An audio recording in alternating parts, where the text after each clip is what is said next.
Né en 1920.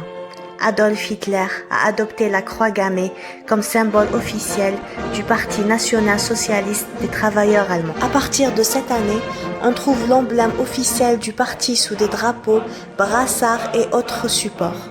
Hitler expliquait dans son livre Mein Kampf qu'il avait choisi le croix gammée pour symboliser le mouvement nazi en raison de sa prétendue représentation des Aryens et de leur supériorité raciale, une idée centrale de son idéologie. Le design final du drapeau nazi, avec la croix gammée noire dans un cercle blanc sur un fond rouge, a été décidé pour attirer visuellement l'attention et renforcer l'identité du parti. La croix gammée est un symbole ancien, présent dans de nombreuses cultures et civilisations à travers le monde, bien avant qu'elle ne soit détournée par le régime nazi. Son origine remonte à plusieurs milliers d'années.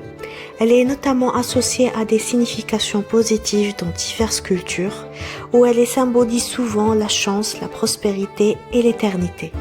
Dans l'ancienne origine indienne et asiatique, la croix gammée appelée Swastika, qui veut dire bon être, est utilisée depuis plus de 300 ans dans les cultures hindoues, bouddhistes et jaïnistes.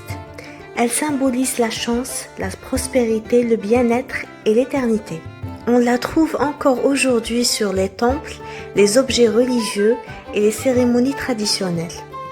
Dans ces cultures, les bras de la croix peuvent être orientés dans le sens horaire ou anti-horaire, chacun ayant une signification particulière. Dans l'ancienne Europe, la croix gammée apparaît dans l'Antiquité, notamment chez les Celtes, les Grecs et les Romains. Elle est souvent utilisée comme un motif décoratif ou un symbole de bonne fortune. Les Scandinaves et les peuples germaniques l'associent à des croyances païennes et des divinités comme Thor.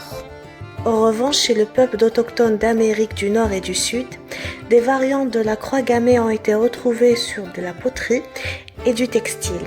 Elle symbolise souvent le soleil, la vie ou le cycle naturel. Et en Moyen-Orient et l'Afrique, des formes similaires ont été découvertes sur des objets archéologiques dans l'ancienne Mésopotamie et en Afrique du Nord. Cependant, en raison de son appropriation par les nazis, elle est désormais largement associée à des idées de haine, d'oppression et de crimes contre l'humanité. Son utilisation dans ce contexte est interdite ou strictement réglementée dans de nombreux pays, notamment en Europe.